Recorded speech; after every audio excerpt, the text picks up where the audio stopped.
There's just going to be some highlight plays where it's like, oh, that's quite cool, and then I'm just going to highlight it, bring it through, why it's good, and that sort of thing. So the first one we're showing is actually a boost to check bathroom peek, as well as actually see the long flower bed, which I haven't actually seen it from this spot. I've seen it on the party playground area, but never on the fountain. So they're going to boost on the fountain here, and Yell is going to be able to see towards the left-hand side a bathroom peek to mid. He's then going to jump spot to see if there's anybody at the long flower bed.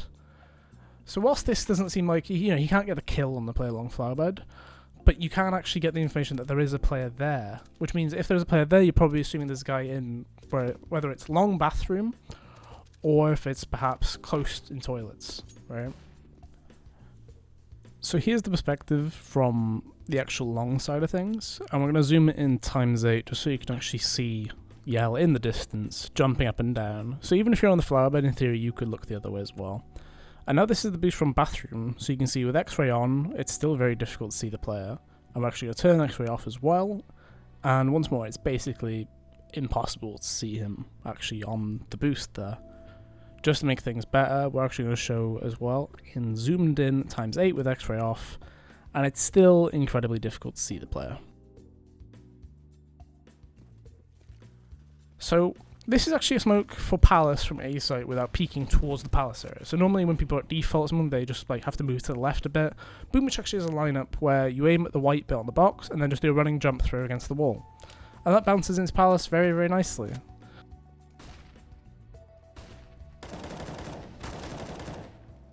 So here's the third person view of it. You can see exactly where he goes up to line it up, which is actually just in the corner next to the ticket box.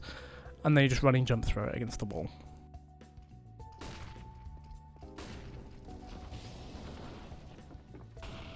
So just in case you're having issues with the lineup, here's the clip again, slow it down 50% so you can actually perfectly see where he releases.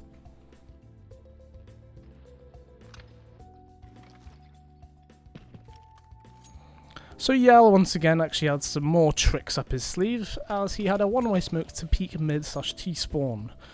So this lineup isn't too easy to find out. It's like, if you're thinking of the yellow wall on the left hand side, it's about 3/4 to the right, and then you're able to crouch and peek next to Xbox all the way through. So this is the third person view of it, so you can see he did actually tag that player who was crossing mid, and if there is a player in T-spawn, you would be able to see them as well. So just for good measurement of how good this smoke is, we'll show Simple's POV, who was in T-spawn, and how much he could see of the player. And then we'll actually show Boomwitch as well, who is the player who got tagged. So Simple, when the smoke goes down, he's actually watching for a jump up. But unfortunately for him, the player is actually in the bottom right side of the smoke. And like I said, Boomwitch is the player that actually gets tagged. And you'll see how, from his point of view, it's just a smoke and he's just got shot straight through it.